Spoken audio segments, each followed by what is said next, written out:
আসসালামু আলাইকুম প্রিয় দর্শক, আশা করছি ভালো আছেন। রানারের পক্ষ থেকে আপনাদের সকলকে শুভেচ্ছা। আপনারা হয়তো ইতিমধ্যে জেনেছেন আমাদের প্রধান উপদেষ্টা ডক্টর মোহাম্মদ ইউনূস উনি ফ্রান্স এবং স্পেন সফর বাতিল করেছেন, যেখানে গত 7ই আগস্ট যখন উনি সরকার প্রধান হওয়ার সিদ্ধান্ত মোটামুটি চূড়ান্ত হয়, তখনও কিন্তু উনি ফ্রান্সে অবস্থান করছিলেন এবং ফ্রান্সের অলিম্পিকে উনি অংশগ্রহণ করছিলেন। এবং এছাড়া দেখা যায় যে ওনার বিগত সময়ে বেশিরভাগ সময় উনি ফ্রান্সে কাটিয়েছেন।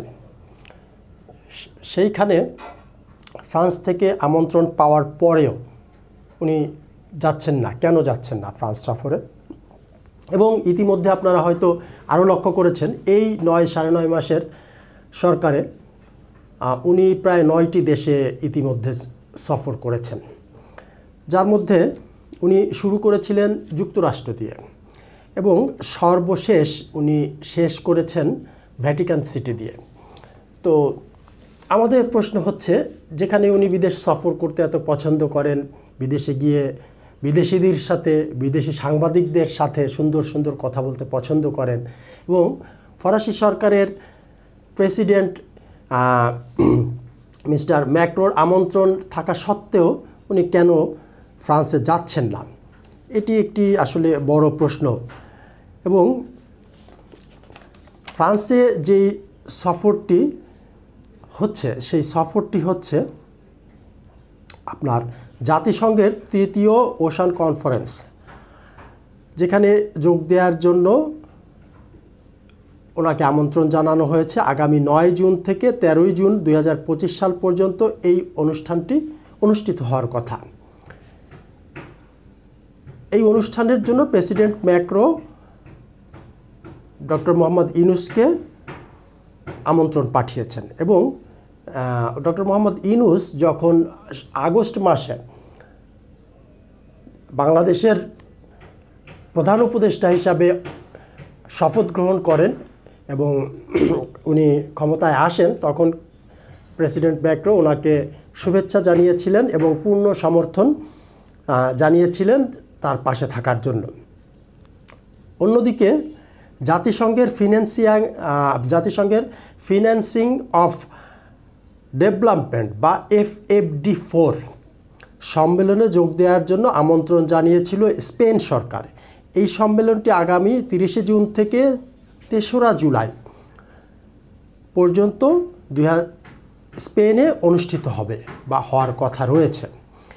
এই FFD4 সম্মেলনটা হচ্ছে জাতিসংঘের উন্নয়ন তহবিল সংক্রান্ত একটি বার্ষিক আলোচনা সভা, যেখানে অর্থনৈতিক সহযোগিতা ও ভবিষ্যৎ অর্থায়ন পরিকল্পনা নিয়ে আলোচনা হয়।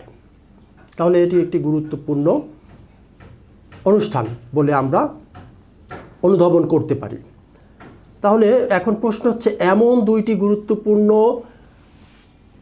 প্রোগ্রামে আমন্ত্রণ থাকা সত্ত্বেও কেন আমাদের প্রধান উপদেষ্টা ডক্টর মোহাম্মদ ইউনূস সেখানে যোগদান করতে যাচ্ছেন না?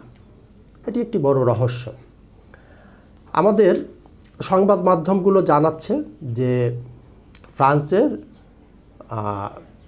প্রেসিডেন্ট ম্যাক্রোর সাথে বাংলাদেশের প্রধান উপদেষ্টা ডক্টর মোহাম্মদ ইউনূসের সাথে দ্বিপাক্ষিক বৈঠকের জন্য চেষ্টা করা হচ্ছিল, কিন্তু ফ্রান্সের পক্ষ থেকে জানানো হয়েছে যে এই মুহূর্তে এটি সম্ভব হচ্ছে না, কারণ ইতিমধ্যে তার সাথে অন্যান্য রাষ্ট্রপ্রধানদের দ্বিপাক্ষিক বৈঠক বা বিভিন্ন ধরনের কর্মসূচি গ্রহণ করা হয়েছে। অতএব এই মুহূর্তে এই সময়টি তাদের হাতে নেই, এটি পরবর্তী কোনো সময় অনুষ্ঠিত হতে পারে। এটি আমাদের সংবাদ মাধ্যমগুলো জানাচ্ছে।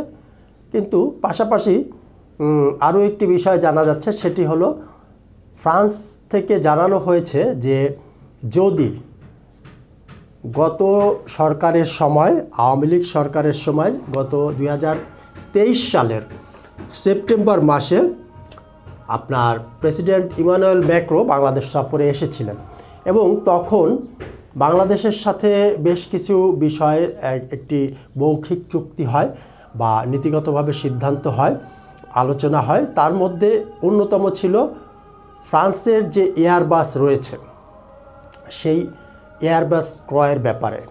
তখনকার প্রধানমন্ত্রী শেখ হাসিনার সাথে আলোচনা হয়েছিল যে ফ্রান্স থেকে বাংলাদেশ 10টি এয়ারবাস ক্রয় করবে এবং ফ্রান্স থেকে বাংলাদেশ 2টি স্যাটেলাইট ক্রয় করবে। এই সংক্রান্ত একটি চুক্তি মোটামুটি মৌখিকভাবে তখন আলোচিত হয়। তো যদি এই চুক্তির ব্যাপারে পুনরায় বাংলাদেশ কথা বলতে উৎসাহী হয় বা এই চুক্তি নিয়ে আলোচনা হওয়ার সুযোগ থাকে, তাহলেই কেবল ফ্রান্সের সাথে দ্বিপাক্ষিক আলোচনা হতে পারে। কিন্তু বর্তমান সরকারের পক্ষে ফ্রান্সের সাথে কি এখন এই ধরনের একটি আলোচনা করা সম্ভব বলে আপনারা মনে করেন? কারণ এই 24-এর নির্বাচনের পর তখন কিন্তু আমেরিকা থেকে আরেকটি টিম এসেছিল।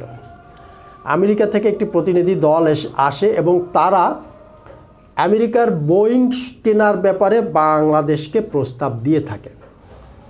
এখন এই ফ্রান্সের এয়ারবাসের মূল প্রতিদ্বন্দ্বী হচ্ছে কিন্তু আমেরিকার বোয়িং, আর যেখানে আমেরিকার সমর্থনে এই সরকার টিকে আছে, সেখানে বা আমেরিকার মদতেই বলা যায় বিভিন্নভাবে এই সরকারের টিকে থাকা, সেখানে কি ফ্রান্সের এয়ারবাস এবং স্যাটেলাইট ক্রয়ের ব্যাপারে আলোচনা করা সম্ভব? যেহেতু এটা একটি বড় ফ্যাক্টর হিসেবে কাজ করছে, কাজেই বাংলাদেশ মনে করেছে যে না, এখানে প্রধান উপদেষ্টা না যাওয়াই ভালো, বাংলাদেশের থেকে একটি প্রতিনিধি দল যাবে। অর্থ উপদেষ্টা ডক্টর সালেউদ্দিন আহমেদের প্রতিনিধিত্বে একটি দল ফ্রান্সে যাবে এবং সেই ফ্রান্স ওশান কনফারেন্সে যোগদান করবে।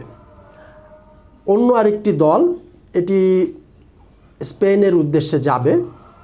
সেই দলটি যাবে বাংলাদেশ অর্থনীতি সম্পর্কিত বিভাগ বা ইআরডি থেকে একটি প্রতিনিধি দল স্পেনে যাওয়ার কথা আমরা ইতিমধ্যে জানতে পেরেছি। ডক্টর মোহাম্মদ ইউনূসের প্রতিনিধি হিসাবে তারা যাবেন, বাট যেহেতু সাইড টেবিল আলোচনার সুযোগ হচ্ছে না, কাজেই ডক্টর মোহাম্মদ ইউনূস এই মুহূর্তে ফ্রান্সে যাচ্ছেন না এবং স্পেনেও যাচ্ছেন না। মজার বিষয় হচ্ছে, প্রিয় দর্শক, শুধু কি এটি কারণ যে এর জন্যই উনি যাচ্ছেন না? আমাদের বিশ্লেষণ কিন্তু আরও কিছু বিষয় এখানে বলছে। যেমন ধরুন, ওনার এই যে সফর, এটি কিন্তু আরও আগে থেকেই নির্ধারিত ছিল। হ্যাঁ, কিন্তু আমরা দেখছি যে 3টি বিষয় এর মধ্যে খুবই উল্লেখযোগ্য এই দ্বিপাক্ষিক বৈঠক ছাড়াও। বাংলাদেশের গোয়েন্দাদের তথ্য হচ্ছে ফ্রান্স সফরে গেলে তিনি ব্যাপক বাধার মুখে পড়তে পারেন। কারণ রিপোর্টার্স বাধার মুখে পড়তে পারেন, কারণ হলো ফ্রান্সের রিপোর্টার্স উইদাউট বর্ডার্স এর হেড অফিস রয়েছে। এই রিপোর্টার্স উইদাউট বর্ডার্সের থেকে ইতিমধ্যে বাংলাদেশে গ্রেপ্তারকৃত সাংবাদিকদেরকে ছেড়ে দেওয়ার জন্য এবং তাদের বিরুদ্ধে যেই সমস্ত মামলা মোকদ্দমা হয়েছে সেইগুলো নিয়ে ইতিমধ্যে প্রতিবাদ জানানো হয়েছে, বিভিন্ন ধরনের অনুরোধ জানানো হয়েছে। তাহলে এই গোষ্ঠীটা এখানে বেশ সক্রিয়। এছাড়া ফ্রান্সের যে অবস্থানরত বাংলাদেশ আওয়ামী লীগের কর্মীরা রয়েছে, নেতাকর্মীরা রয়েছেন, তারা ওইখানে ব্যাপক শোডাউন করার একটা চিন্তাভাবনা করেছে এবং ডক্টর মোহাম্মদ ইউনূস যখন প্যারিসে অবস্থান করবেন তখন তাকে মোটামুটি তাকে কেন্দ্র করে একটি প্রতিবাদ করার ব্যাপারে তারা নীতিগতভাবে সিদ্ধান্ত নিয়েছে, এমনটি গোয়েন্দারা বলছে। তো তিনি সেখানে মোটামুটি ব্যাপকভাবে বাধার মধ্যে পড়তে পারেন। এছাড়া ইউরোপীয় ইউনিয়ন বা ইউ থেকে বাংলাদেশের আইন শৃঙ্খলা নিয়ে একাধিকবার প্রশ্ন তোলা হয়েছে। বিশেষ করে মানবাধিকার এখানে লঙ্ঘন হচ্ছে, সংখ্যালঘু নির্যাতন, এগুলো নিয়ে তারা মোটামুটি উদ্বিগ্ন। এই বিষয়ে তারা ডক্টর ইউনূস সরকারকে একাধিকবার জানিয়েছে। এখন এখানেও গোয়েন্দাদের একটি রিপোর্ট রয়েছে, তাদের আশঙ্কা রয়েছে যে ডক্টর মোহাম্মদ ইউনূস এই ইউরোপীয় ইউনিয়নের প্রতিনিধিদের দ্বারা এই যে মানবাধিকার লঙ্ঘন এবং সাংবাদিক নির্যাতন, সংখ্যালঘু নির্যাতন সহ এই সকল বিষয়ে ব্যাপক প্রশ্নের সম্মুখীন হতে পারে। তো উনি এই সমস্ত বিষয়ে যখন ব্যাপক প্রশ্নের সম্মুখীন হবেন, তখন এগুলো নিঃসন্দেহে একটি বিব্রতকর অবস্থার তৈরি করবে। তো কাজেই এই সকল বিষয়ের মধ্যে উনি এই মুহূর্তে না জড়ানোই ভালো বলে মনে করেছেন।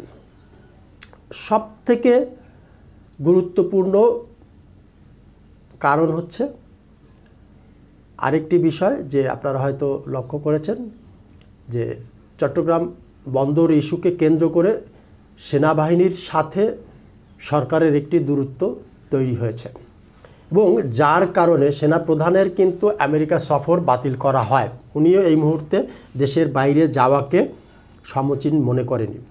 তো সরকারের পক্ষ থেকে, সরকারের যারা নীতি নির্ধারক তাদের পক্ষ থেকে আরেকটি বিষয় মনে করা হচ্ছে যে এই মুহূর্তে ডক্টর ইউনূসের দেশের বাইরে যাওয়া নিরাপদ নয়, ঝুঁকির ভেতরে তাহলে ওনার সরকার পড়ে যেতে পারে, যার জন্য এটিও একটি গুরুত্বপূর্ণ কারণ হিসাবে দেখা হচ্ছে।